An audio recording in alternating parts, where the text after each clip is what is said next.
Karingo matekanya odongi daka moro mabich kende paro na kae ndi mondo walung chenro ni endi mar kaka wanene okinyi ma ukrich ma kawuono kata kamano midhiero po nitiere piny Luo kod piny Kenya mangima. Nairobi kae ndi koth maburore nochwe mapek mokalo ma okelo midhiero kendo okelo piny mathoth malo dwoko ni nyalo bedo ni weche mag odundu mako pige ema nitiere kod nyao moro to piny Luo osekelo midhiero mapek mapok onene. Ne wagoye mbaka jo mokalo chien to kata kamano en wach maneno ni poni kodwa. Fred kuom dakika achiel kende.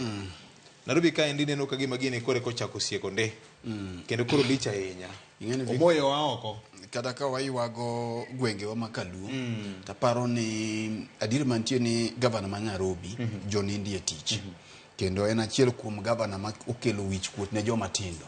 Ncha ne iparo ni samoro yiero joma tindo miyo gilemo gi nyalo konyo. Ginyalo biro gi riekni manyien manyasani.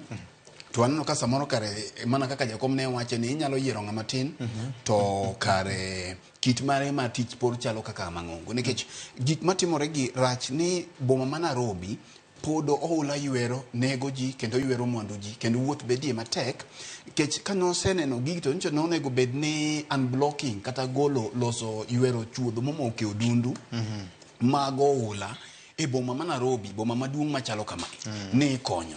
To kopogore gi boma ma Nairobi to bende kata mana e gwenge wa kaluo gi kuonde mopogore opogore nikech waneno koth maduong' ma podhi nyime.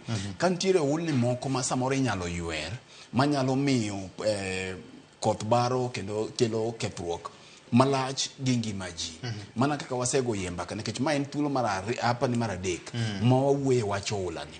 Iwacho ni chako chon loyo dhi ka juoga. Tang' chon bende ber.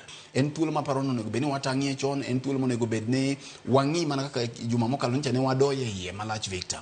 Ni to ere kaka wanyalo geng'ore nikech koth en gima Nyasaye makelo ma ng'ama ong'eyo ni to odhi biro mang'eny odiochieng'ni kata odhi biro machalo nade. Koro aparo ni gik ma wasebet kwa wacho nyaka koro waketie tim mondo ne ni dhano ok owito ngimagi kendo ne ni mwandu bende ok okethore pacho ka. Erokamano nya.